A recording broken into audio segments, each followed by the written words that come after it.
Modern trans movement is using the LGBT community as a shield to push their radical agenda of mutilation, sterilization, and indoctrination of minors.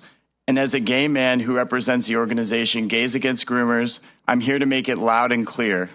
The LGBT community is sick of being used as a scapegoat for these destructive practices that are ruining kids' lives before they ever even had a fighting chance.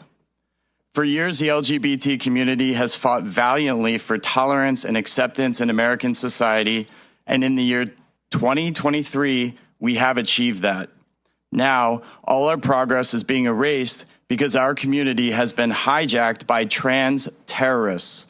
The LGBT community is being used like a Trojan horse by extremists in a death cult to ruin the future generation of our country by destroying their bodies, creating irreversible damage, and lifelong medical patients before these kids ever reach puberty.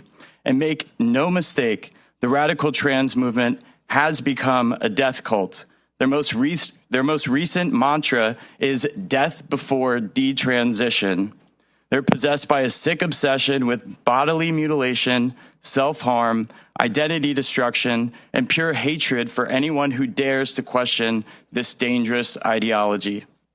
America is a free society, and as a patriot, I stand for the freedom of all individuals to make their own decisions about their own lives. But where we draw the line is children, minors who cannot consent. Yet that is exactly the demographic that these terrorists are targeting with their culture war. It's your kids. They say if you don't bend the knee and submit to their demands of gender-affirming care, which is the nice way of saying mutilation and sterilization, you are a bigot or a transphobe. And now LGBT acceptance in America is down for the first time in years. It's because people know that something is wrong and they're not on board with what's happening.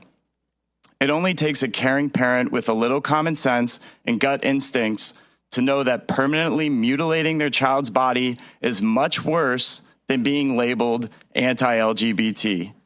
Many now wear that label proudly. They say, if being against the medicalization of minors means I'm anti-LGBT, then fine, call me anti-LGBT.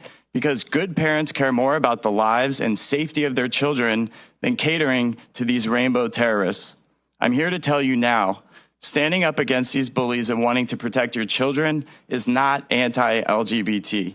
In fact, the majority of LGBT individuals are against it too, like me and like our entire organization, Gays Against Groomers. And we are fighting for visibility to reclaim our community from the trans extremists, to stand up against this evil and destructive ideology, to stand in solidarity with parents, and to give a voice to everyone who knows on a gut level that this is not right, but is too afraid to speak out in fear of being smeared or labeled a bigot. It is not bigoted to want to protect children from elective experimental medicalization.